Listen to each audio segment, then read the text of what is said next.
Diplomatic history seeks to promote the use of history as a means of enhancing our understanding of modern challenges in foreign policy, international security, and related fields, as well as to create connections between policy researchers and policymakers in Washington and historians around the country whose work has bearing on the contemporary policy debate. If you're interested in learning more about our project, feel free to sign up for our email updates at csis.org. We host regular events like these that are open to the public, and we welcome all comers. For those who are interested, next Thursday, March 15th, we're partnering with the U.S. Army Center of Military History to host a panel discussion on the 50th anniversary of the My Lai massacre. The panel will consist of Vietnam War historians, military legal experts who will share their thoughts on the history and legacy of the My Lai tragedy and the lessons we can draw from this dark episode in American military history. Today, we're fortunate to be joined by Dr. Robert Citino to discuss his latest book, The Wehrmacht's Last Stand, The German Campaigns of 1944 and 1945. Dr. Citino is the Samuel Zemurray Stone Senior Historian at the National World War II Museum in New Orleans. He's the author of 10 books on World War II, German military history, and the evolution of military operations more broadly.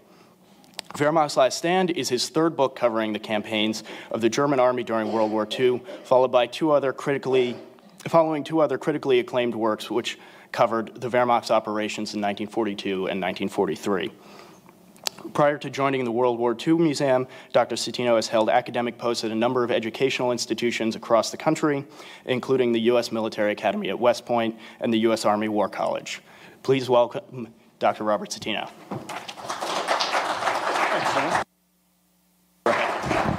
Thank you. Thanks, everyone. Just make sure I'm that good. You might want to leave a copy of my book here in case I need a quick quote. Greetings from New Orleans, and it's wonderful to be here in Washington, D.C. I'd forgotten what it's like to be cold at all, and today was a kind of Stalingrad moment for me. I was asked to talk about my most recent book, which is as you've heard, the Wehrmacht's Last Stand, the German campaigns in 1944, 1945. I think the way we'll play it today is I'll give what I think is a précis of the book, highlighting its good points and maybe even talking about some places where I think it might have been better, and then we'll have some back and forth conversation today. It should be fun. I'm looking forward to it. I think if there's, well, I was always asked to have an elevator speech about your book, or in some cases something shorter than that, just a quick sentence. And if there's a sentence I think that would sum up the material, sum up the argument of the Wehrmacht's Last Stand, it's that he didn't do it all by himself. And he, of course, by he I mean the Fuhrer, the leader of Nazi Germany, Adolf Hitler, and by it I mean fighting, planning, and losing World War II. Standing alongside Hitler was a corps of highly trained professionals, Army officers especially, and it's the Army that I've concentrated on because it's the Army that was 90% of the German war effort, at least after the midpoint. The Navy had almost ceased to exist as a surface fleet, and the Air Force was whittled down to almost nothing by the time 1944 rolls around. So Army officers especially. Army officers who supported Hitler's launch of the war in 1939, who worked tirelessly to put his plans into action, and who remained fiercely loyal to him to the very end.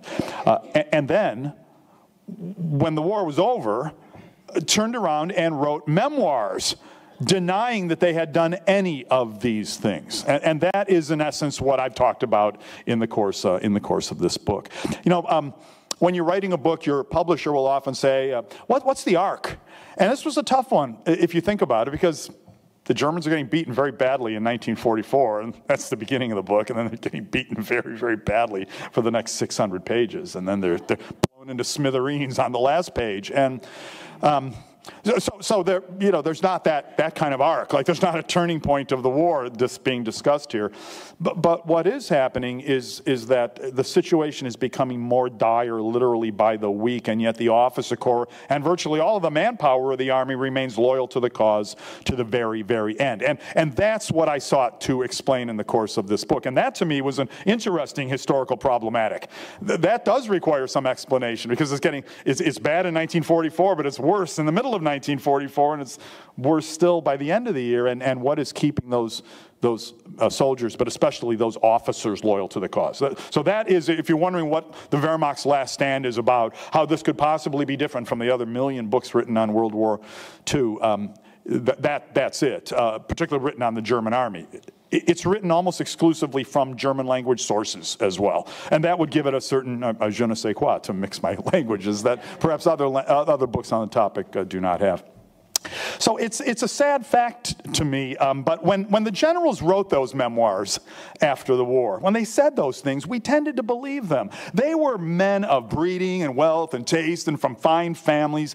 Many of them were highly skilled military operators. No one denies that today.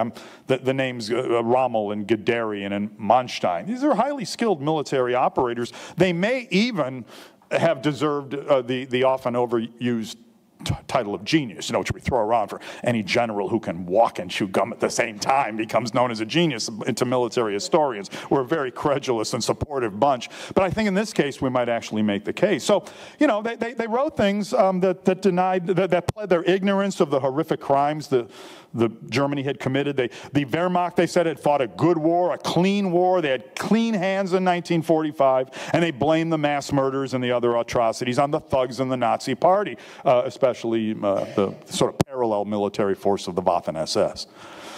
Now, you don't have to scratch the surface of the material very deeply to realize that when they said these things, there's only one problem with them, and that's they're all false. The documentary record is so clear on this point that it hardly bears any debate today. The officer corps backed Hitler's rearmament program schemes in the 1930s. It meant rapid promotion in an army that had been almost devoid of promotion for 15 straight years. They supported the invasion of Poland in 1939, the invasion of France in 1940, after some initial misgivings. And they didn't make a peep when Hitler decided to invade the USSR in 1941 in Operation Barbarossa. They were as certain as he was that they'd be victorious in a few months. Even as the war turned hopeless, they followed Hitler's orders to hold on, no matter what the cost. Halten jeden Preis is Hitler's phrase. He said it so often that they could probably predict when he was going to say it. To fight until 5 minutes past midnight, if that's what it took. Despite their claims, they put their men and equipment and energy and time at the disposal of the killing squads. The Holocaust could not have happened without their administrative support. That is the administrative support of army officers on the Eastern Front. Even as defeat became certain, they could see the writing on the wall. They said so often enough. They were professionals, after all, and can read a map. They kept going. They groused in private, but obeyed their orders and launched their outclassed Lancers, their equivalent of G.I. Joe, into one hopeless battle after the other, getting millions of their own men killed for no reason in the last year of the war, no strategic reason that could possibly be adduced. Now, there was a plot to kill Hitler, and you're a savvy group in the audience, and I'm sure you know that, on July 20th, 1944, set a bomb in his headquarters in East Prussia and killed a few people in the room and did a great deal of damage. Unfortunately, none of the people killed was named Adolf Hitler, so the plot failed. The conspirators there were colonels. Klaus von Stauffenberg, I'm thinking. It was a revolt, in other words, of the middle managers, not the senior staff, not the C-suite or the executive wing. So the question, and again, it is the heart of the book, why did they stay so loyal even after defeat was certain? They often claim it was because of their oath. But I think it's more complicated than that, because German officers took all kinds of oaths in their career. They took an oath to serve the Weimar Republic. They served an oath to defend the Constitution of the Weimar Republic, which included obedience and to the restrictions of the Versailles Treaty. So they broke the one to the Constitution, and they violated the Versailles Treaty any moment they got. So, we all know this. There's oaths and there's oaths, and apparently the German officers felt that as well. But let me give 4 quick reasons why I think we make the argument what caused the German army, the German officer corps especially, to remain in the field. Certainly, one factor that kept them fighting so tenaciously was their fear of Soviet revenge should the Red Army break into Germany. They all said that in their memoirs, and I think it's actually true. They knew exactly what they had done in the Soviet Union. They had good reason to be worried. And Soviet troops did indeed behave atrociously on German soil, killing and looting and raping as a horrible. Still today, it's a horrible story. I think the Soviet Union lost the Cold War in the last moments of World War II by its behavior in Berlin. So they had good reason to fear Soviet revenge, and maybe that was what kept them in the field. A second factor that they often call to mind is the Allied declaration at the Casablanca Conference in 1943 that the Allies were fighting for unconditional surrender. So there seemed to be no real alternative, the generals claimed, but to fight on till the bitter end. It's a rare thing, if you study military history, to demand unconditional surrender from your adversary. Typically, when the adversary's been beaten, and knows he's been beaten, emissaries are sent out to some neutral corner, and some kind of armistice is hammered out, and then that leads to a peace treaty.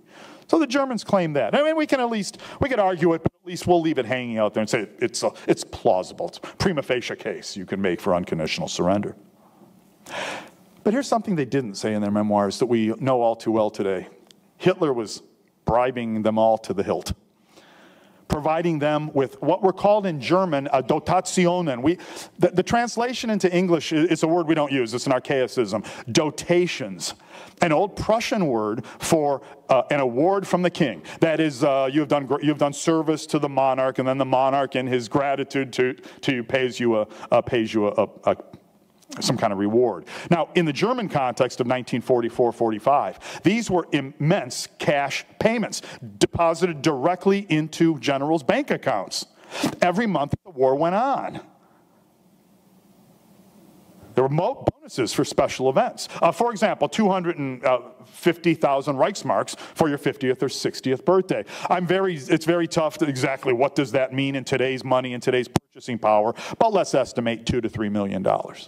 So a bonus for your 50th or 60th birthday. They also received huge landed estates in the occupied territories, carved out of land seized from their rightful owners, and you all know where the rightful owners probably were by this point, either dead or in camp somewhere awaiting their deaths. Late in the war, October of 1944, Erich von Manstein, one of the great German field marshals and one of the most skilled military operators of the 20th century, sent out his scouts into Pomerania to look for a suitable landed estate. You know, the Soviet armies were probably 25 miles away. You might hear the artillery fire in the background. And the notion that Manstein was ever going to, I don't know, curl up in front of the fireplace with a pipe and have a relaxing evening on his new estate is laughable. It calls into question, I suppose, his strategic acumen. Perhaps he was merely trying to do that to lay a claim for any kind of post-war settlement. That's what I've always thought, at any rate. So I have the deed to this property if that ever did matter in some kind of post-war settlement. Maybe memory made them do it. I've thought about this one a lot, and in fact, a lot of my book is about this fourth point. Maybe memory made them do it. We have to remember that these were the same officers who had fought and lost the previous time out. They fought and lost World War I. To a man, they believed they had lost because Germany threw in the towel too soon. And Germany had thrown in the towel too soon due to a kind of rot on the home front. The infamous phrase that still percolates around German historiographical circles is they believed that the army had been stabbed in the back by the home front, by socialists and pacifists and vegetarians, and all sorts of people who lacked the stomach for the fight to the end. And of course, this being the German officer corps, a group that leaned to the right in any circumstances, and now they've been radicalized in the current formulation. That also included Germany's Jews. There's a massive uptick in anti-Semitism amongst the German officer corps after World War I as well. So, rot on the home front. That's one thing that didn't seem to be happening in 1944 and 1945. Hitler seemed to have solved that problem. The German people were standing firm behind Hitler, and in fact they would till the very end. So there was no one amongst them, really, amongst the officer corps, who wished to be the first to stand up and say what many of them were privately thinking. We've lost. And so they fought on again through one bloody campaign after the other. By far, the bloodiest year of World War II is the last year of the war. That surprises us sometimes. Wars sometimes trail off at the end and everyone loses momentum, but That's not how World War II went. World War II just ended in a bloodbath, and that was the final year of the war. You know, interestingly enough, there's one component from this list, one item from this list that's missing. None of them ever said they were afraid. We didn't do it because we were afraid of Hitler. Afraid for our lives. Afraid that Hitler would kill them if they disobeyed. He had relatively few generals executed in the course of the war. A handful, in matter of fact, probably about 10 arrested and a handful of that actually executed. Unlike Stalin, who executed generals by the bucket load all through the war, especially in the early years of the war. If we could say one thing about a typical German general, this is probably absolutely unafraid of death. They tended to command from the front, which is why so many of them died and were killed, I should say, in the course of military action in the Second World War. The number that is usually pointed to by historians, you have to argue a little bit both ways. 676 German generals killed in the fighting in World War II. Compared to, I don't know the exact number for the Americans, it's in double digits. Less than 50, certainly, and probably a lot less than that. Just not how American generals played the game. They weren't in the front line carrying out a reconnaissance through field glasses. They tended to be administrators. I'm thinking of a Courtney Hodges or a William Simpson behind the lines and making sure that the logistics were right and that the administration and organization was tight. So, fear, politics, money, memory. They were all at play in keeping the generals going. Or maybe, and as I researched this book, I was forced to confront an unpleasant reality. Maybe some of them just felt like it. And I ask you to consider the case of Field Marshal Ferdinand Schörner. Here was a truly, for lack of a better term, here was a truly bad guy. A fanatic, National Socialist fanatic, a true believer in Hitler. His operational signature was shooting thousands of his own men for cowardice, in order to terrify the others into obedience. He liked to fly to the front. The German commanders have this little Fieseler Storch aircraft. It's quite light. It takes about 50-foot runway to take off. It's incredible. So you can land literally in the middle of the street. He liked to come down in his little command plane up the front, do a brief inspection, then mete out death sentences on the flimsiest of evidence. After the attempt on Hitler's life in July of 1944, Schörner would open staff meetings by asking his officers around the table, how many men did you hang today? He seemed to think it was an important aspect of command. How many men did you hang today? On several occasions, he had dogs shot who were barking too loudly outside his command post. You're reading this, so I already read that account, and they say, no, this is apparently a different dog. So it happened on more than one account, more than one occurrence. He once visited a tank repair shop where a crew was waiting to get a vehicle fixed, and Schörner had the commander shot for malingering. He once had 22 men shot for the crime of standing around without orders. He was driving around late in the war. This is very late in the war, and troop was at rest for a moment, and he ordered them executed, apparently for no reason at all. All this took place again in the very end of the war, with Germany collapsing in ruins all around him, and Hitler, getting ready and then actually killing himself. The retreat path of Schörner's armies was marked by thousands of German soldiers hung from lampposts on charges of cowardice, malingering, desertion, and the like. He appalled many of his own colleagues, which always says something. People tolerate almost anything, but if you ask their colleagues what they're like. He appalled many of his own colleagues. One fellow general, Dietl it was, once said, Ferdinand, who do you think you are? A cop? In other words, the art of command is not catching your men in various forms of disobedience to regulations. The art of command is commanding, and commanding towards victory, hopefully. Ferdinand was acting more like a cop in the term of opprobrium to his fellow officers. Just days before the end of the war, Ferdinand Schörner was commanding Army Group Center in Bohemia, with today Czech Republic. He issued his last order of the day to his troops. A quote, "In these hard days, we must not lose our nerves or become cowards. Any man abandoning his post will suffer the most dire consequences." He threatened to hang, in other words, any man abandoning his post. Now, a few days later, Schörner got into his private aircraft and abandoned his post. He was facing the Russians, and as you might expect, he had no desire to fall into the hands of the Russians. Who do you want to be taken prisoner by? The Western forces, the British or Americans. So he abandoned his men to their fate as Soviet POWs, reached the safety of U.S. lines, and this makes me proud to be an American. We handed him back over to the Soviets, who held him as a prisoner for the next 10 years, doing time next to the very men he had left in the lurch.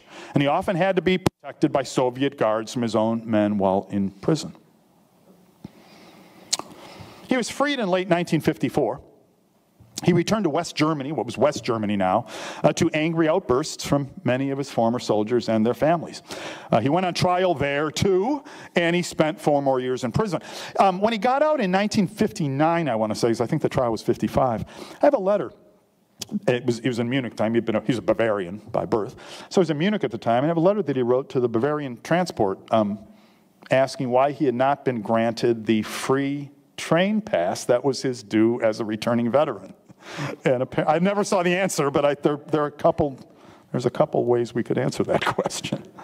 So the point is, Schörner, almost unheard of today, next to the Mansteins and the Guderians and the Rommels, the people I've spent my career writing about, but the Schörners are kind of unknown today. But he is a prime example of a late war German general. He was loyal, all right, but loyal up. Loyal to Hitler. There's many different kinds of loyalty expected of a military commander, and one of them, of course, is loyalty to the men under your command, some concern for the lives of the men who are serving under your command. You know, I'll end with the words of wisdom from the dean of World War II historians, the kind of pope of our field, Gerhard Weinberg, who once described the end of the war with this phrase, the German war: huge bribes for some at the top, and bullets for thousands at the bottom. It was commanders like Schörner, in the end, who allowed it to happen, in fact, who made it happen. And that would be my reminder for today's lesson, is that Hitler did not fight World War II all by himself. Thank you very much.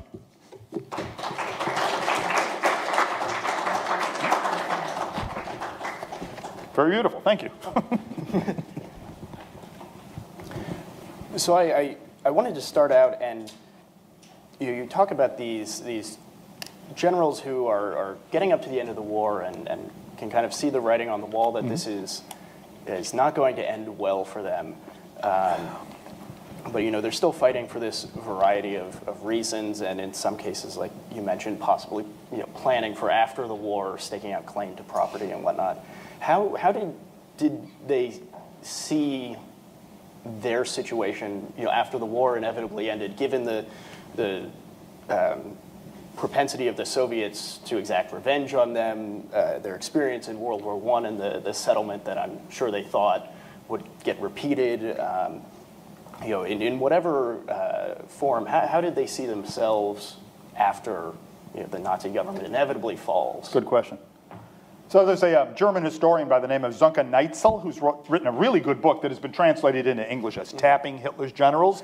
Now, these are German generals who've been captured by the British and Americans, and who are in various British prisoner of war camps in Britain, on the island of Britain. And unbeknownst to them, their conversations were being taped. And so this is like the greatest source of all time.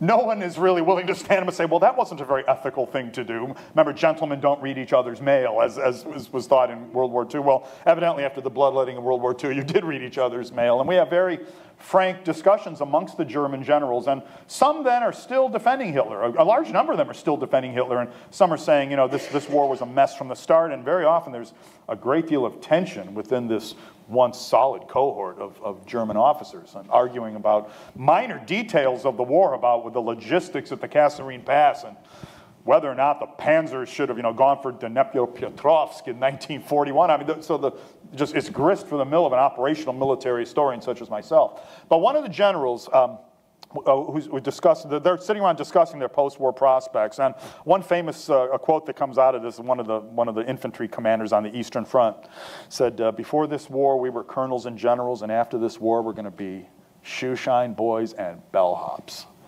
So, I mean, we are talking about an elite. We're talking about a social elite, and not just a social elite of the Third Reich. It's not a 12-year, 33 to 45 social elite. It's a social elite, and start going back to the Prussians, dating back 300 and 400 years, at least to the time of the great elector, the ruler who made Brandenburg Prussia a power in Central Europe. So there's no doubt. I mean, at least when we read this, Sam, we can say that, well, I understand that.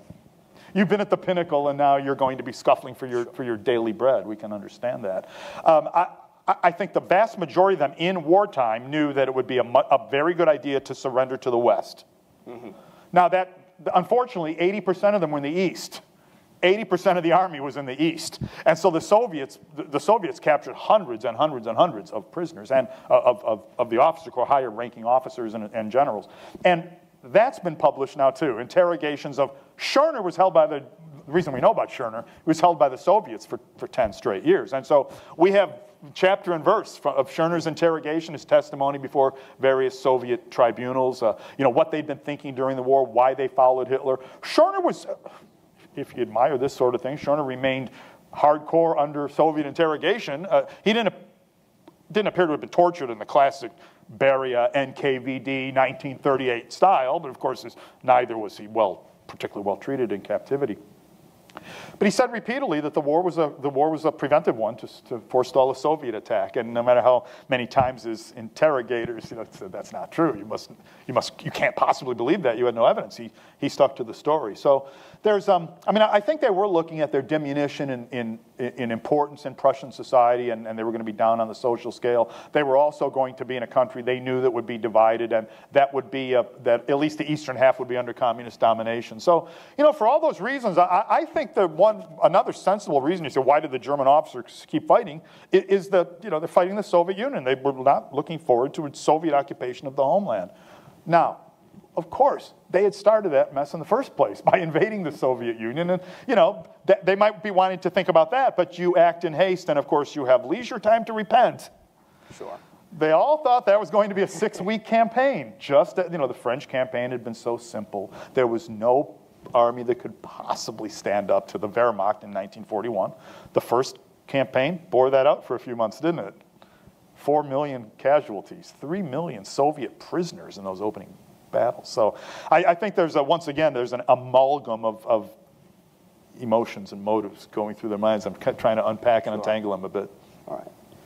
Well then, so kind of the flip side of that, you talk a lot in the book about, the high officer corps, the general officers, and a few colonels in there. I'm curious what you can tell us about motivation of junior officers and the average soldier, in this same time period, who I'm sure is thinking much similar things about where this war is going in the face of continuous crushing defeats, especially there's a great chapter where you just line up one after the other, this army group surrounded and destroyed, and this next, and men, fighting their way for weeks back to the German lines. And the feeling, the sentiment amongst the rank and file, in other words, the Germans have this marvelous term, Lanzer. It means ground pounder. In the same way we would talk about a foot soldier. So the opinion amongst the Lanzers is interesting. There's been a few books that have looked into motivations of the German soldier. I think of Stephen Fritz's great book, Frontsoldaten, the Frontline Soldier, it's called. He largely, you wouldn't really say prime archival sources, but he largely based what he had to say on his reading of correspondence between German soldiers at the front and their families and back and forth. And he paints a picture of a German force that was pretty thoroughly ideologized and pretty thoroughly Nazified, insofar as being Nazified means absolute loyalty to Hitler, a belief that somehow the Fuhrer will concoct a stratagem to get us out of this mess, as so often he led us to the brink in the 1930s and always seemed to concoct some kind of stratagem to get us out of those messes. Opinion, morale within the Stalingrad Kessel. So the encirclement at Stalingrad. Soviet armies encircled the German 6th Army in November, and so it's all of the rest of November, all of December, and all of January. It's 70 days in an encirclement. As food runs out, and as water runs out, and as medicine runs out, and as everything you can imagine, until these men are kind of walking skeletons. Morale held firm in the Stalingrad pocket until about the last week. till I think the food ran out. And then it was increasingly clear that Hitler wasn't riding to their rescue. And now I'm looking at it as a general statement, of course. Sure. It's different for each individual. Soldierly morale, in essence, has to be boiled down to the personal level. But let's go to July 20th, 1944, the unsuccessful attempt on Hitler's life, the bomb plot in the East Prussian headquarters. Most frontline soldiers were absolutely appalled. Not that Hitler had survived. They were appalled that there was a plot within the officer corps to kill the supreme commander. It's just the kind of rot they'd read about at the end of the war in World War I, when there was all kinds of opinion within the new draftees and the new officer corps. War weariness was multiplying across the countryside and didn't fail to infect the armed forces. And they felt they'd been pretty immune to that, and so. I'm thinking of Walter Model, who was a field marshal on the Eastern Front, and he hears about the plot, and he gets in his car, and his chauffeur, who's an enlisted man, says, "Thank God it wasn't a Lanzer." In other words, it's one of yours. It's an officer. So it would be comforting to think that ordinary folk, ordinary German soldiers at the front, remained immune from what we consider to be these repugnant outbursts of ideological anti-Semitism and the notion that Germany really was spearheading a global anti-Bolshevik crusade. It'd be comforting to think that German soldiers had too hard-headed and too much folk wisdom to fall for that sort of thing. But I think the record there is pretty clear. Let's remember who these young men were. Let's do some quick math. If you're 20 in 1944, you're born in 1924, and so you've been in the Hitler Youth since you were 9. And so from 9 to 19, you were in the Hitler Youth, and you were hearing one kind of story, one kind of narrative. We all say we're immune to advertising. What do they call it when you don't have network or cable? I've cut the cable, and I just watch Netflix and Hulu nowadays, so I don't have ads. And so I realize how I've been liberated in a sense. I say we are not moved by advertising or propaganda, but of course we are. That's why people spend so much money on propagandizing and advertising. So I think I'd like to draw that dichotomy between the soldier and the officer. Say the closer you were to Hitler, the more likely to be loyal. Further down, the less likely. But I'm just not sure that's true. Mm-hmm. On a different note, so this book starts in 1944 in January, and at this point in the war, the Wehrmacht already looks like it's not in good shape. It's undermanned. Not in good shape. Not in good shape. Undermanned, undersupplied. Constantly exposed to air attack. It's almost looks like at this point it's just a matter of time. But you've also in your last two books talked in 1942 and 1943. And I wanted to know if, not the classic question of how could Germany have won the war, but maybe when was there a point of no return between 1942 and 1943 where there wasn't really anything that, on the operational level, that commanders could change to change the outcome of the war or change the trajectory of the war, where it was just, they kind of just had to react and they didn't have any choices? I think this brings us to the question of whether the Germans were really pursuing a strategy in World War II, and it's one I'm asked a lot. Matter of fact, I talked at the U.S. Marine Corps War College yesterday. I addressed the student body there on this very question of what was German strategy in the war. So it's a question I have to deal with a lot. The standard take on the Germans is that they relied too heavily on military operations. That is, they fought campaign and battle well, so operations and tactics, very astute, but exactly how were they linking those operations and individual battles into some cohesive whole that would lead to victory in a war? That is the consensus.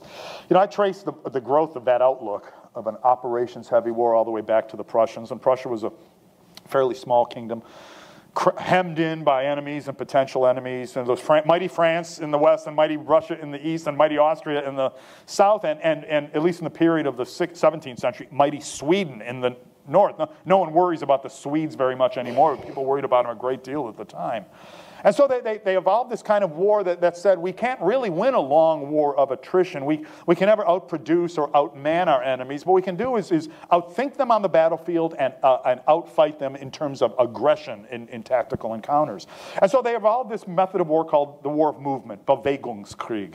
Not Blitzkrieg, which is an invention of Western journalists in the 1930s 30s and 40s, but Bewegungskrieg, the war of movement, which is large units from division on up, division corps armies maneuvering in such a way as to attack the adversary from multiple directions at once.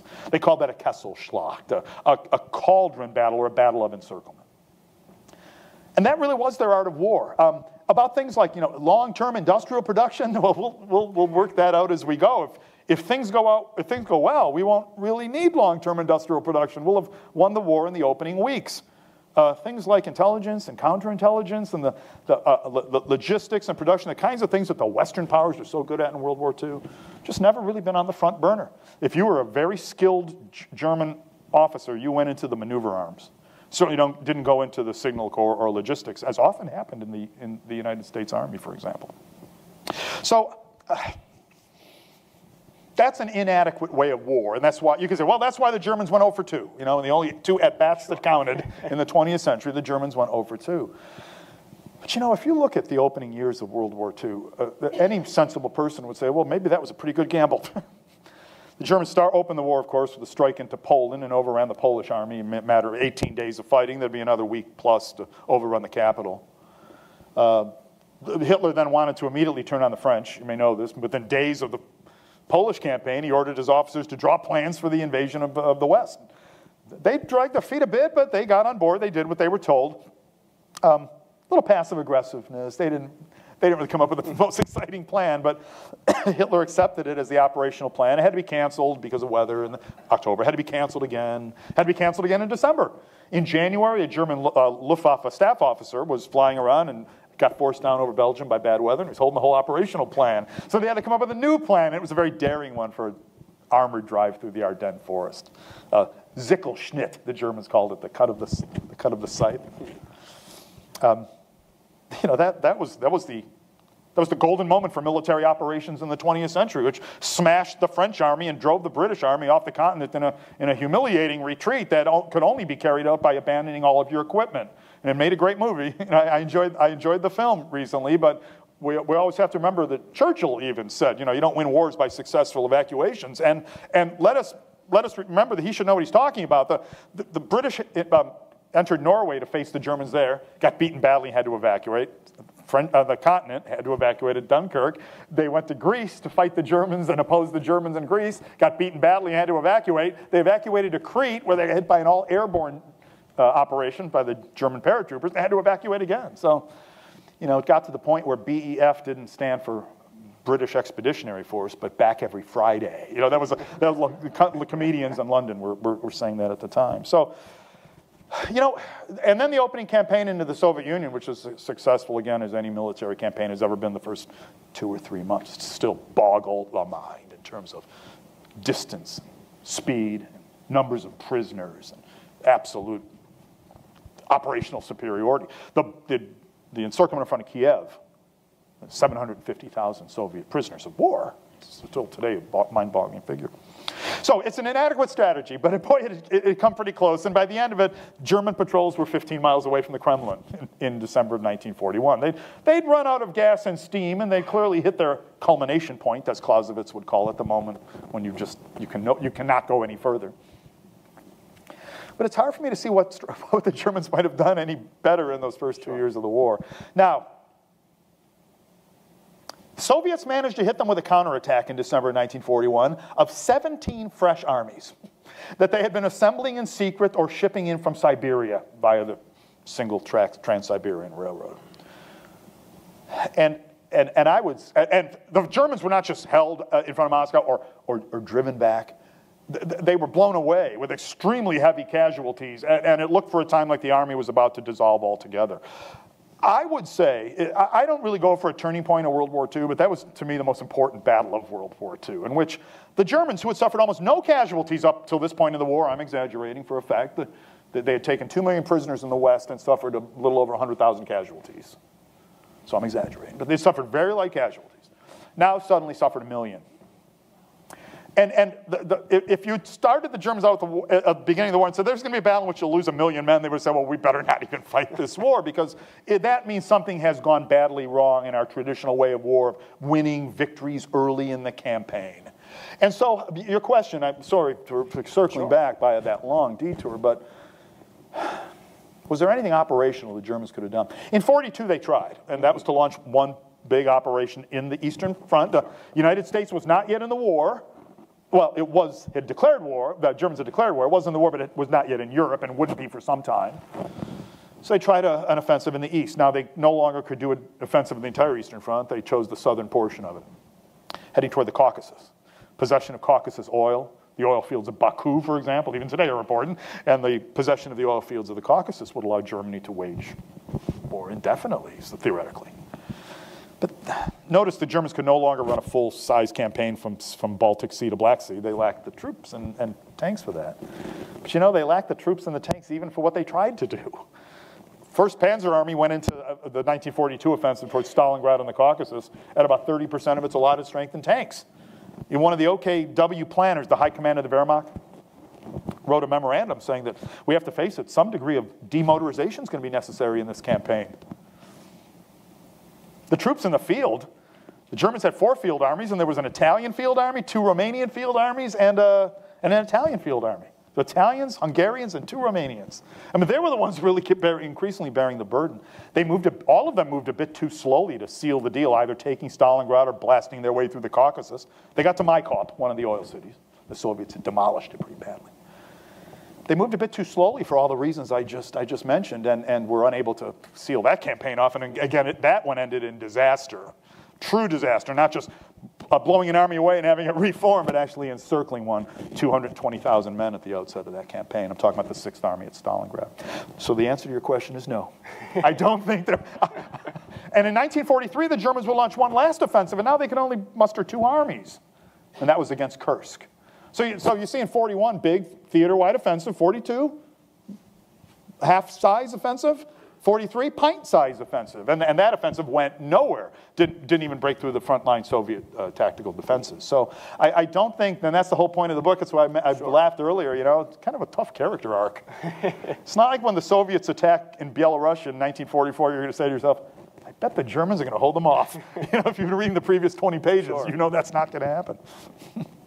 Yeah, I know reading this, you often lay out the order of battle for the Germans, and then come in and say, well, just have to remember all of these units are half strength, below, or 10%. If I may, just go up to the D-Day, the Normandy campaign. I work at the National World War II Museum. Please come see us. I give you all a personal invitation to come see us. We used to be the D-Day Museum, and now we are the National World War II Museum, so we do the whole war. But D-Day is near and dear to our hearts at the museum. It's our origin story. You know, the German defenses at D-Day. So the trope is, the Americans and British broke the defenses of Hitler's fortress Europe and beat the best that the Germans had to offer. I love that kind of talk. I don't necessarily think it's true. So there was 65 German divisions defending in the West, which how exactly you measure the coastline, it's far too few divisions even to come close to defending that coastline. It'd have been enough if France was about half as big. So you don't have enough divisions. Of those 65 divisions, 55 of them are infantry or some sort, and of those 55, 30 of those 55 are static. They have no transport. They don't have horse-drawn wagons. They have no transport. They've been plunked down in a bunker on the coastline, and their job is to fire. And at Omaha Beach, they did so quite well. We all know that. The Omaha Beach landing was almost a tactical disaster. They fired quite well there. They didn't come close to stopping the British and Canadians at the other beaches, nor did they come close to stopping the Americans at Utah Beach, even within a mile of doing so. Within all those divisions, there was virtually every one of them had one or more battalions, so-called of Eastern troops, Osttruppen as they were called. Eastern troops, captured Soviet prisoners of war from various nationalities who were put into a German unit and taught a few rudimentary words of German. Feuer is one you need to know. Jawohl is another one you probably need to know.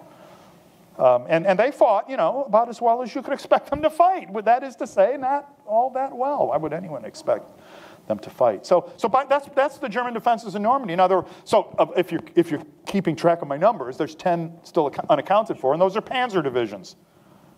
Modern, mechanized, brand new Mark IV, Mark V, or Mark VI tanks, usually Mark V tanks, the so-called Panther. They're fine divisions. But so what do you do with them? Rommel said, well, they have to be at the water's edge to hit the Allies just when they land. Rundstedt said, no, they'll be under Allied naval gunfire if we do that. We have to keep them back, and they'll counterattack at an appropriate moment. And Rommel said, you don't know what it's like to fight the Americans and the British. They have control of the air. Movement by day will be impossible. Movement by night will be a nightmare. You know, he's right. And Rundstedt was right. So when there's no good solution to an operational problem, you have to trace it back to some of the problems we're talking about. So one more question from me, and then sure. I think we'll open we have one from a few questions from the audience. Sure. So this is the project on military and diplomatic history, where you're always looking for some of the larger lessons we can draw from history and apply to some of our present sure. problems. And I'm curious, what you would say, beyond just World War II, what can we learn about, leadership, duty, and responsibility down as well as up, and political or civilian control of the military? What can we learn about these things from the story of? Yes and yes. I like both of what you just said. Obviously, well, civilian control of the military is a tough one in this context. It all depends who your civilian is. Hitler was a civilian. So Hitler did stand for a kind of modern war making of civilian and political. I'll say political would be better, sure. I think. Hitler did stand for a kind of modern model of political control of the military. In that sense, he is more modern than a Rundstedt, the field marshal who came up out of the old school, who thinks that, war's on, it's time to let the generals plan the operations. And so the generals would say, we're going to retreat from Nicolopol. And Hitler would say, you can't do that. It's the last manganese mine we have in our possession. And they would say, so what? And Hitler said, because we have 17 days of manganese left. and if we lose these, we're going to lose the war. So, he was constantly trying to remind them of politics and economics. And in admittedly a non-systematic way, Hitler was capable of memorizing all sorts of statistics and then ramming them down your throat in a 15-minute conversation until you wanted to scream. Everyone who came into contact with him said that. So civilian control is a tough one. Loyalty below, I just think that the definition of loyalty is not simply obeying your superior, whether it's in private life or public life or in military life. You have responsibility as well as authority as a commander, and you're a man under authority, as the centurion once said. But beneath you, there are men who also look to you for protection of their lives, and I think both of those have to be taken into account. I think the United States Armed Services have a pretty good record on that point. I brag about it all the time. Schorner executed thousands of his own men. Patton almost lost his career for slapping one. 2. The second time was unforgivable. Patton had 2 slapping incidents of exhausted soldiers in a hospital in Sicily. A lot of people, at the War College, at the National World War II Museum, we got a fairly conservative crowd, and we tell them the Patton story, and they say, oh, well, he was putting some backbone into this guy, or, slapping some sense into him. And it's just U.S.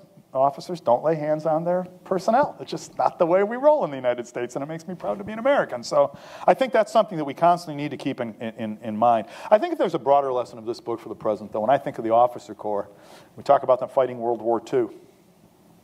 But really, in their heart of hearts, they were fighting World War I.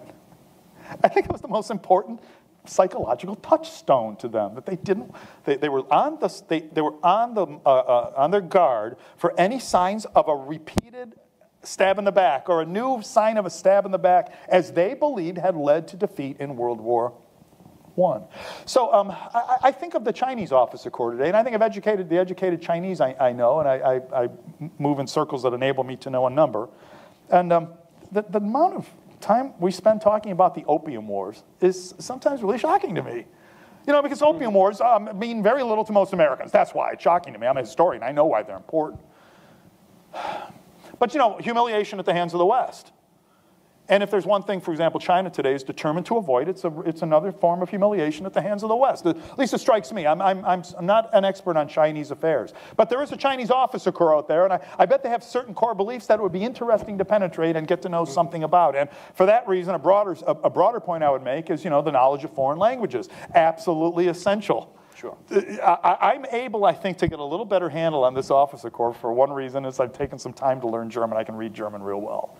And I've spent a long time, you know, soaking in those archives. I think I have a sense for the rhythm of military German speak in particular in a way that maybe other authors haven't. But I think of the outbreak of the Vietnam War, and there's an old wives' tale perhaps, but maybe it's true. There were 4 Vietnamese speakers in the State Department at the time. I don't know what the number is, but let's admit it was obviously going to be pretty small.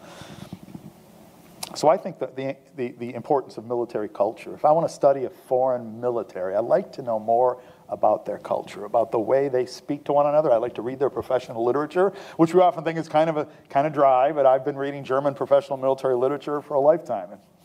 I had 3 daughters who are now grown and gone, so they're all grown up and doing wonderful things. But around the dinner table, I would say, you see, kids, and they would know they were about to get a 20-minute discussion of German civil-military relations in the 1920s. I became fascinated with it. And I really do think that the, I don't know the solution, but the path to greater knowledge of either friends or potential adversaries or anyone in between is probably to know something about their culture. And I think the best way to know something about that is to learn the foreign language. Excellent. Sure, thank you. So we have a couple microphones All right. In the back. This is the fun part. Let's start with take my jacket right there in the back. Roll up my sleeve. And if you could please yes. state your name. Elizabeth Clifford. Could you go back to the Western Front? Always. June 44, July, when the Normandy army, German army in Normandy is shattered. Yes. We had the great good fortune to go on your fabulous trip to Normandy. Oh. And as moving as the beaches are, the part I will never forget is driving down that, what was then a dirt road, the only road out east. Yeah. They were being strafed day and night. Yeah. And at the very end, we walked over a tiny bridge that was a creek that the last German soldiers had to cross. Could you describe that breakout? Sure. So you're talking about the battle of the so-called Falaise Pocket? And immediately afterwards. So yes, it's what individual German soldiers, what German soldiers on the micro level went through in some of these battles simply beggars the imagination because they had lost the firepower battle. And so we like to give books titles, I think of S.L.A. Marshall's Men Against Fire. Which is a great title for a book, but it's nothing I ever want to experience. But the German army experienced the phenomenon of men against fire late in the war, and that they had just lost the firepower battle, especially in the air. There was no air cover overhead. So the Allies had broken out of Normandy in Operation Cobra, and they had made a loop into the Brittany Peninsula to the west, and then a loop towards the German border. This is Patton's great drive across central France through Le Mans and coming. So he's on the southern wing of the German armies. He comes up and he's almost meeting a northern arm coming down from Montgomery, and they've just about made contact near the town of Falaise. And so the Germans call this the Falaise Kessel, the Falaise encirclement.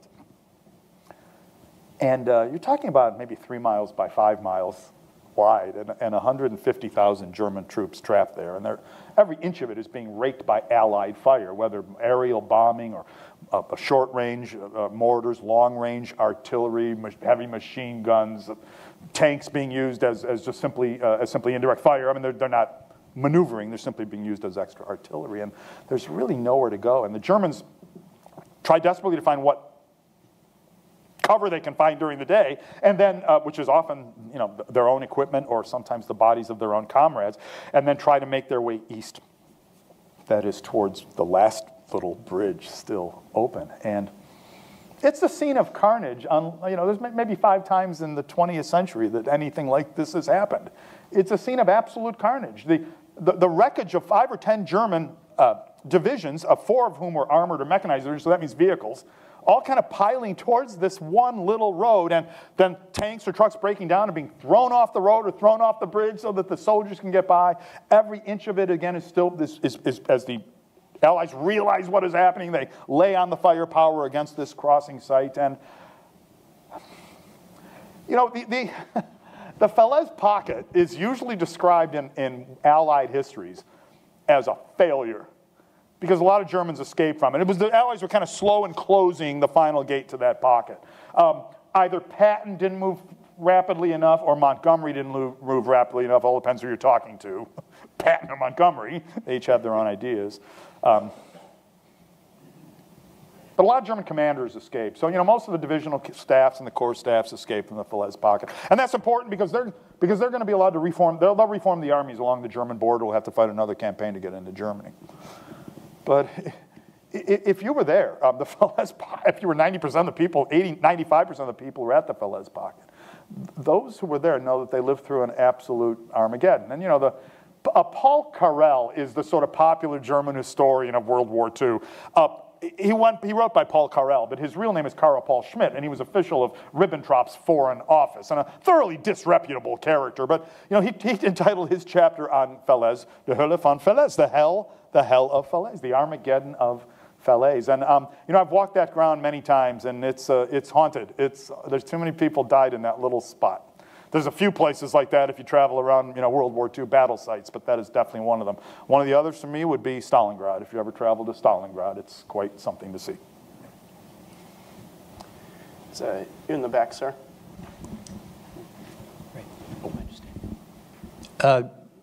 You mentioned briefly the issue of unconditional surrender. Yes. And I'd hope you could expand a little bit on that, because if you think about it, it's hard to imagine that if the Allies had not taken that position, that there would not have been tens of millions of lives that would not have been lost. But then you might well say 15 years later there'd be a nuclear war. Yes, who knows? But could you expand a little bit on that?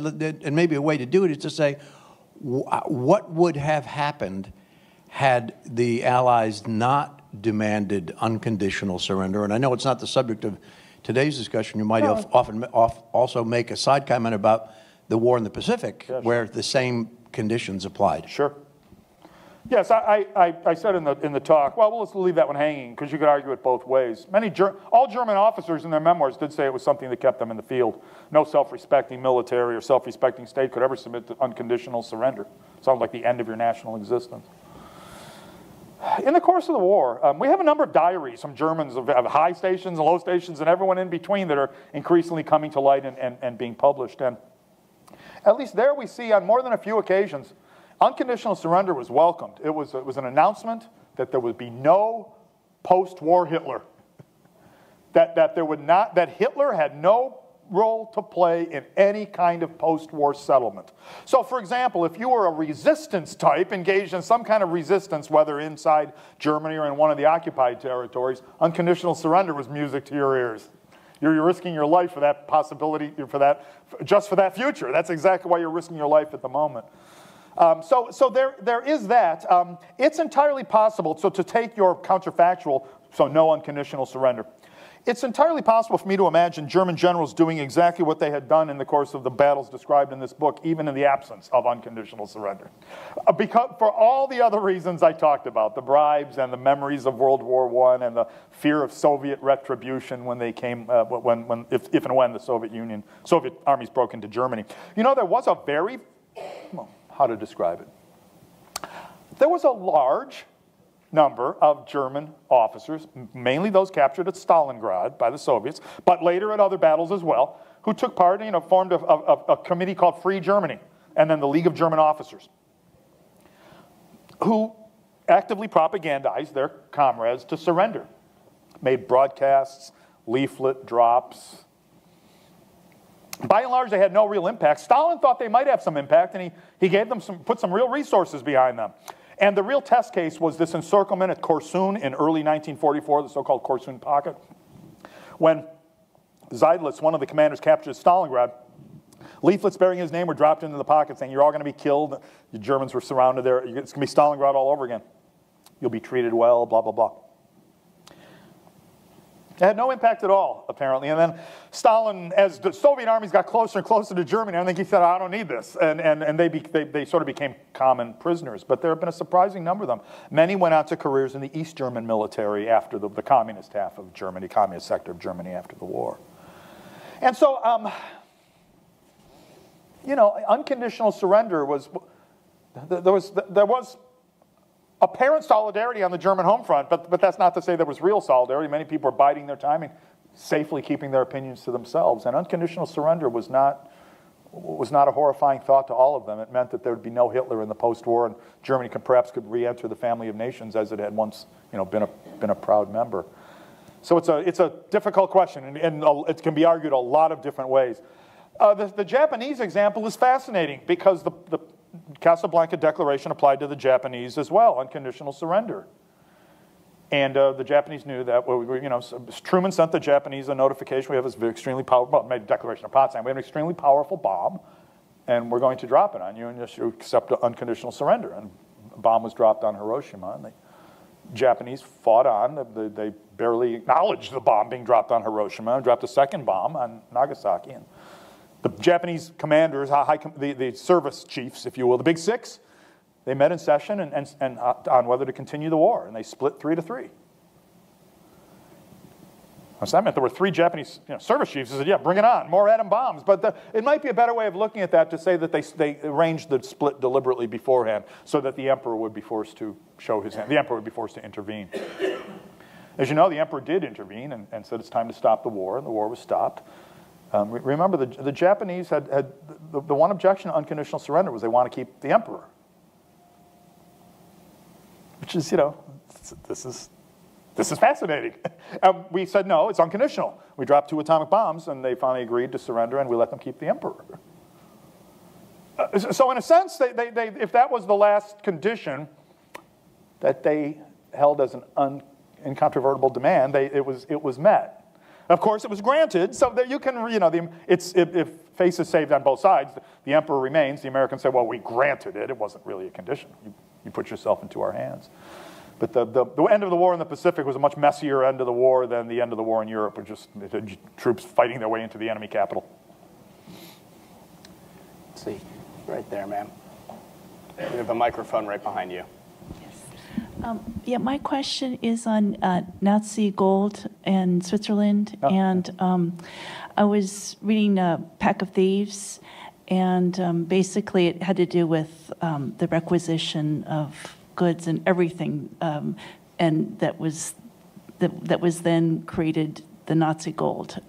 As the Germans went everywhere, sending people to the camps, all their goods and properties and businesses, artwork too. And in the book, it said that the Nazi gold extended the war by 2 years.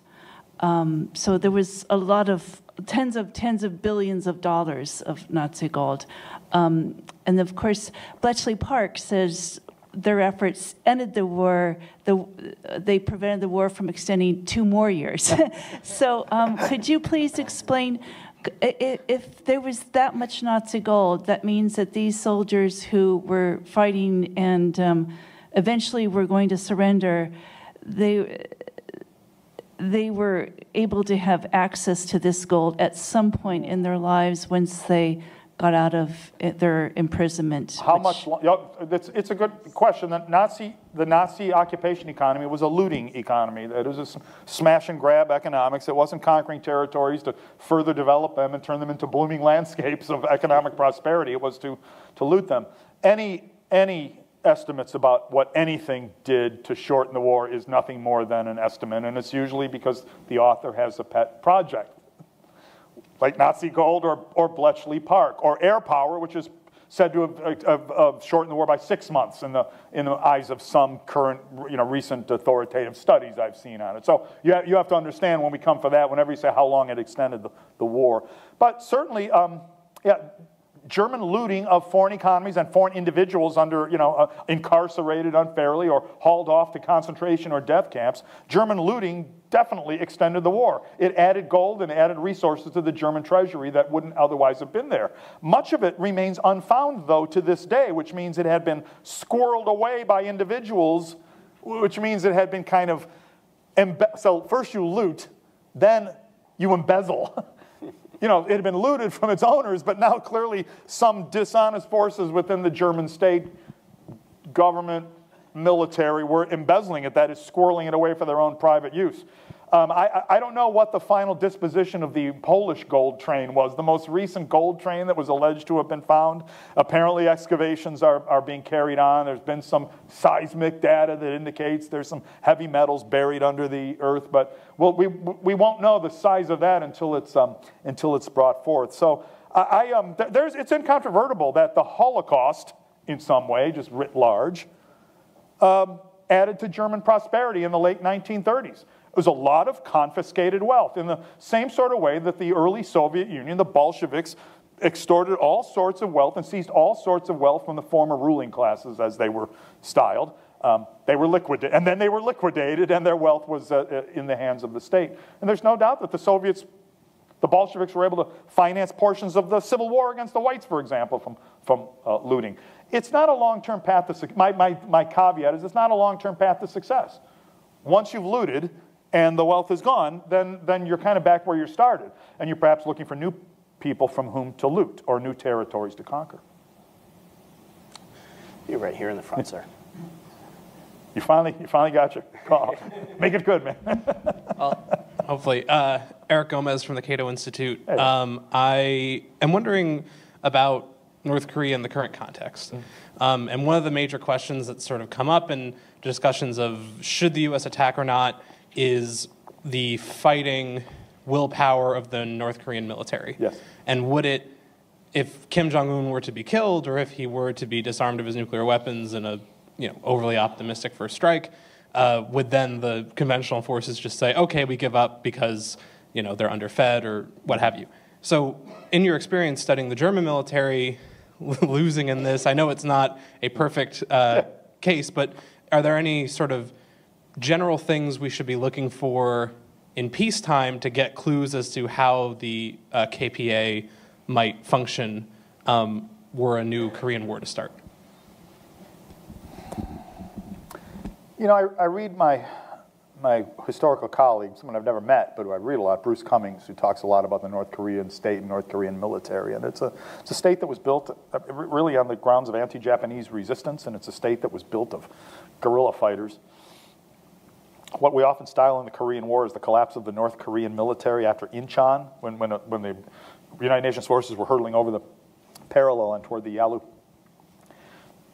Really now seems to have been a voluntary dissolution of the North Korean army into smaller-sized guerrilla units. So that's the way it's being written now. I'm a little bit outside I'm outside my lane, perhaps, but that's the way it's being written now by scholars whom I respect. So, a good question to start with is, what would have happened to the Wehrmacht had Hitler been killed? So it's one of the possibilities you just said about what would happen to the North Korean military. Certainly there was a plot to do so, and there have been some officers who agreed to step forth and lead some kind of new regime. And if I were a North Korean intelligence specialist dealing with North Korean American, I'd be looking very, very carefully for signs of some sort of dissatisfaction or for signs of certain kinds of officerly ambition that might be coming to the fore. I'm sure a trained not psychoanalyst, but sort of a psychointelligence agency or a psychointelligence agent would be able to look for some of those signs. So it's a little bit difficult to say, but I'd be very wary of a simplistic notion that, I will say this, killing Kim will lead to a collapse of the North Korean military. I'd be pretty skeptical of that notion based on what I know about the German army. I probably should say no more before I humiliate myself. No, it's all right. I'm willing to answer anything to my best of my ability. Sir. You mentioned... Oh, get the mic, I think. We have a mic coming. You mentioned the Germans who collaborated with the Soviets. I've always been fascinated how von Paulus ends up as the head of East Germany. Oh, yeah, right. So, the question is about German officers who collaborated with the Soviets, and you especially bring to fore the example of Friedrich Paulus, the German 6th Army commander. So he was taken prisoner at Stalingrad. You may know the unusual circumstances. The German troops were in the pocket in Stalingrad for over 2 months, and refused to allow to surrender or to break out or do anything, really, but sit there by Hitler. And Paulus never argued with those orders, as he certainly could have. He was 1,000 miles away from Hitler, and there was nothing Hitler could do to him at the moment, but Paulus remained loyal. When all was lost and the food was out and the ammunition was out, Paulus sent a message to Fuhrer headquarters saying, the struggle is over. Hitler promoted him to field marshal on the historical notion that no German field marshal had ever surrendered before. By the way, I'm not even sure it's true. We'd have to look at it. There's some cases that are kind of ambiguous in the past. So Paulus, Paulus was granted the field marshal's baton by radio and then surrendered. He had had enough, clearly. The Kessel experience had broken him in a certain sense. Those who were with him at that time, he always had kind of a lazy eye. Now he's gotten a facial tic that was becoming increasingly obvious. As a person under immense stress, right? So he's under immense stress, and that the surrender seemed to have loosened him completely. His Soviet captors, military interrogators, talk about how relaxed he seemed. Being taken prisoner by the Soviet army, you'd think the last thing you'd have is a sense of relaxation, but compared to what he'd been through, he was being fed a couple of hot meals a day and was in relative comfort as opposed to living in the unheated ruins of the main department store in downtown Stalingrad, which is where his headquarters had been. So he is one of those who joins this BDO, Bund Deutschen Offiziers, the League of German Officers, BDO. Along with most of the other generals captured at Stalingrad, including one of the real tough guys of the German officer corps, Friedrich Seydlitz, the descendant of the great cavalry commander from the Frederick the Great's time. He had been commander of virtually all the infantry forces at Stalingrad. And the two of them and numerous other generals, I think there's 20 generals taken prisoner at Stalingrad. And then they've been added to some other battles already, and there's a lot more to come after 1944. And so, again, they do their best. In the Cold War, they were condemned as Stalinist lackeys, condemned by us in the West, in West Germany as well, as Stalinist lackeys. And maybe in some sense, I totally understand that. But Seydlitz said, whatever happens to Germany can't possibly be worse than what's going to happen to Germany if we continue the war. Paulus said the same thing. What is happening, what will happen in the next 12 months will beggar our imaginations. We can't even paint the picture. Germany will be in flames from one corner to the other. And so a communized Germany may not last forever, but destruction does last forever. This is the kind of arguments they were making at the time. And there's no doubt they were rewarded, according to Soviet and communist lights, by high positions in the East German military. Paulus was the commander of these, I forget what the exact title was, but essentially the commander-in-chief of the East German Volksarmee, in its early years of its founding, and he'd lived for the rest of his life in East Germany. His former West German colleagues, his West German former colleagues, went on a 15-year campaign of character assassination against him, saying he'd always been disloyal, he never really cared about his men, and he'd always probably secretly been a communist. He was often accused of secretly being a communist, which is ridiculous. Paulus was perhaps the least inspiring military leader of the 20th century. He fought an inept campaign in Stalingrad, attempting to fight his way through the city.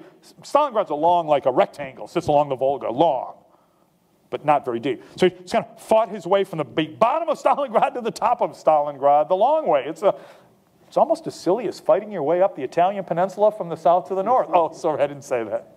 You got me on camera saying that. It's not really a wise operational decision. So I have nothing good to say about Paulus as a military commander, but I've always tried to take phenomena like the BDO and analyze them on their own terms rather than through a Cold War lens of pro or anti-communism. See, you sir right here. Herb Rose. I'm going to take you a little bit out of your area of comfort. Well, we already went to North Korea, so nothing you do could possibly be. Right, and ask you to speculate quite a bit, but if you compare the German soldier, and you're concentrating more on the officer group, more. But with the Japanese soldier who was found in various islands a decade or more hiding out in trees and living off the land, or in caves and living off the land, if the situations had been reversed, would you have found many of the German troops doing the same sort of thing? So if the Germans were fighting in the Pacific? Yeah, wow. Exactly. I love me some counterfactual. That's about the best one I've ever heard. One of the things I At the museum, we try to be fair and even-handed, and for every word we print on the war in Europe, we try to print something on the war in the Pacific and vice versa. So we almost never talk about the Germans without the Japanese, and almost never the Japanese without the Germans. Some of the Italians, I am Italian of Italian ethnicity, they get short shrift, and I guess that we're just going to have to accept that. But I've really spent a career talking about World War II, trying to demythologize the Japanese soldier somewhat in terms of loyalty to the concept of Bushido and other things. This is said to be an 800-year-old samurai tradition, which is, it's more equivalent to me to being in the Hitler Youth. A Japanese soldier in World War II had been thoroughly propagandized his whole life about the brilliance, the majesty and divinity of the emperor, but the brilliance of the Japanese military and the weakness and decadence of the soldiers and sailors they'd be fighting. So I think that's how I see it anyway. So I think when you have Japanese soldiers still in Guadalcanal or wherever they are in the interior, this dense triple canopy jungle, still wandering around and occasionally, still presenting themselves to the outside world. Yeah, I personally think that if German soldiers had been fighting the war in the Pacific completely out of communications and out of any sort of social or human intercourse, I don't know, somehow you've lost your unit. You've wandered off and you never found them again, and they've disappeared. Somehow you fell into a hole or whatever it might be. Some of the Japanese stories are quite unusual as to how they came to be lost. I think if German soldiers had been put in those kind of unusual situations, I see no reason why some of them might not still be wandering around Papua New Guinea.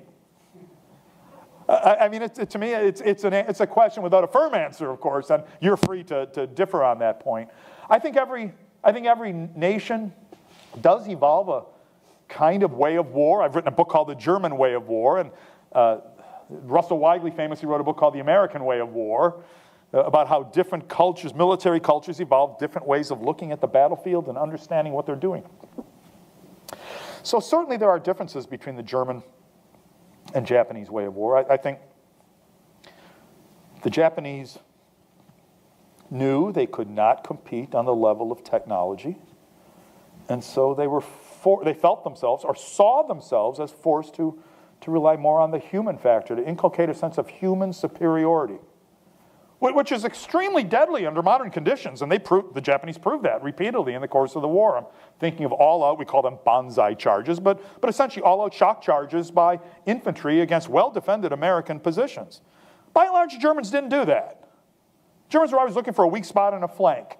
So I mean, there's certainly differences that we could find between the Germans and Japanese, but the specific case you mentioned of being trapped on a desert island like Gilligan, outside of any contact with the outside world, I think it is possible that German soldiers could be wandering around some abandoned or some obscure island in the South Pacific up to the present day. Yeah. It's a good question, though. It's a good question.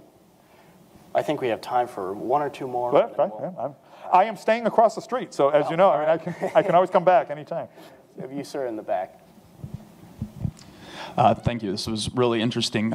My name is Will Staten, and curious, you just made a point about Hitler's, stay order in Stalingrad. You talked about how a lot of the officer corps and even many of the enlisted soldiers had kind of bought into the ideologies. And so I'm wondering to what extent you think the idea of Lebensraum and Hitler's kind of refusal, especially on the Eastern Front, to let his troops retreat even a little bit may have played into the psychology and the reason that the Wehrmacht kept fighting even after it was obvious the war was over. Yeah, so one of Hitler's, Idee fix was this notion of Lebensraum, which means living space, that Germany was a crowded nation, as Nazi propagandists always said, about twice the population of France living on the same amount of territory, which is roughly, give or take, it's pretty close to being true. And the Germans had certainly conquered their fill of Lebensraum by December of 1941. And then, if you look at an operational map of the summer 1942 campaign, and it's going to end in disastrous Stalingrad, so it's kind of tough. But if you can forget that for a moment, you have German armies sitting in the Caucasus mountain range. That's a long, long way from Berlin. I don't know how much Lebensraum, that idea, that geopolitical idea, played a part in German steadfastness late in the war. I think I'd turn Lebensraum around a little bit. Part and parcel of the idea of Lebensraum was that there were these wide open spaces that were not being used adequately because the people who inhabited them were subhuman or savage.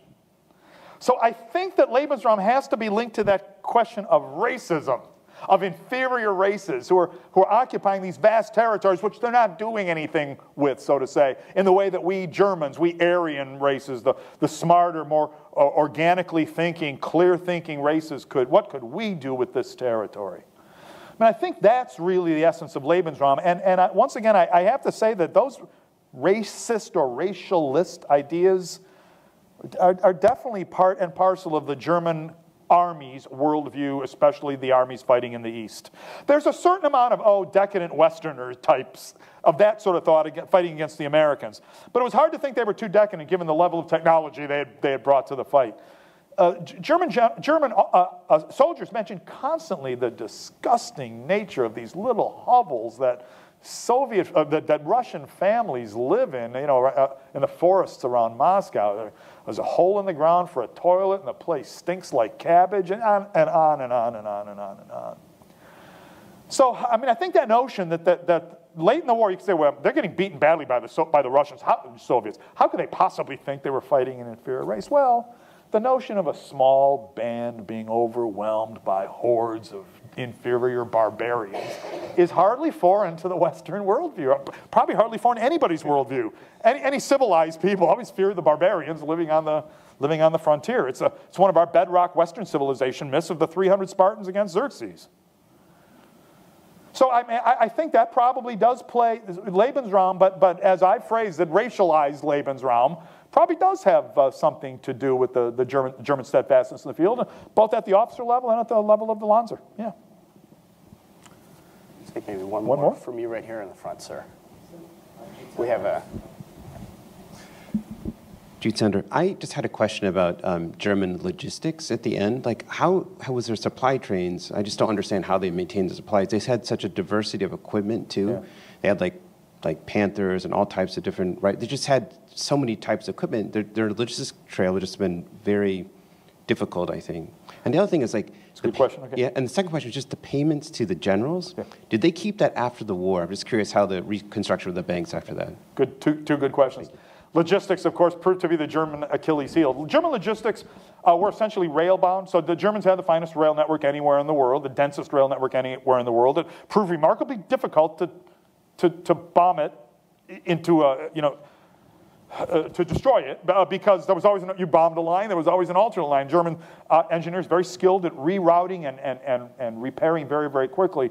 Eventually the key for Allied bombers, and they tried everything. They said, well, we'll hit German synthetic rubber plants. We'll hit German ball bearings. We'll hit oil in Romania at Ploiești, which was Germany's principal source of oil. The Germans always managed workarounds. Finally, it wasn't until early 1945 that the solution was found. The trial and error, they tried them all, which was to bomb the marshalling yards. These huge, immense, acres and acres and acres of side switches and turntables that form the marshalling yards outside of all of Germany's major cities. I'm thinking especially of the marshalling yards outside Frankfurt. So destroying the marshalling yards outside Frankfurt made it very difficult for the Germans to fight to recover after the Battle of the Bulge and to reform their lines in the west and to ship troops in the east as well. So once off the rail line, at the railhead, it was horse-drawn transport, wagons. And you're right. You mentioned the multiplicity of equipment, the different kinds of models of German tanks. How about the captured tanks? How about all the captured French tanks and the Czech tanks and the Polish and Russian artillery? It's a mess. And while the Germans did all that was humanly possible, I don't think we can ever say they solved the problem. And that's why they're fighting from a position of, one of the reasons they're fighting from a position of material inferiority for the last 2 years of the war that I'm talking about. Were they allowed to keep the payments? So many of them were arrested. So many of them were taken prisoner by the Soviets in the East. And after the war in the West was over, there's a sort of a wholesale roundup. Virtually all of them are taken prisoners in the West. They are put to work writing essays on their way of war, on what it's like to fight the Soviet Union, difficulties of fighting the Russians in the winter, how to survive a battle of encirclement. These foreign military studies, I've spent my whole life swimming in them, my whole professional career. Thankfully, we put those guys to work and made them write. But as prisoners, they had forfeited all the gains they had made under the Third Reich, higher salaries for being generals, but especially the dotations, so to say. German currency was worth so little by the end of the war, in the immediate aftermath of the occupation, the Allies now ran the currency system, that it was easy to see who had gotten ill-gotten gains and take them away.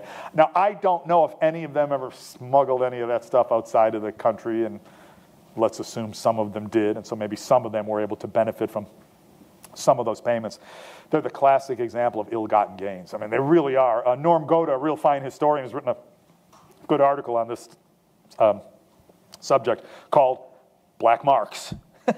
You know, it's ill-gotten gains. There's nothing good about the money that German generals were getting. If you think about it, is that why Guderian was willing to still, you know, be launching offensives in Pomerania in February and March of 1945? And it clearly lost by now. No one could even doubt it. But keep it going one more month? When's my 50th birthday? I mean, I don't know if any of them were asking themselves that question. It's entirely possible they were, because that was a big, fat bonus time, 50th and 60th birthdays. All right. Well, thank you very much for coming, Dr. Cittino. Thanks, Sam. Good. Oh, thank you very much. Thank you all. Good session.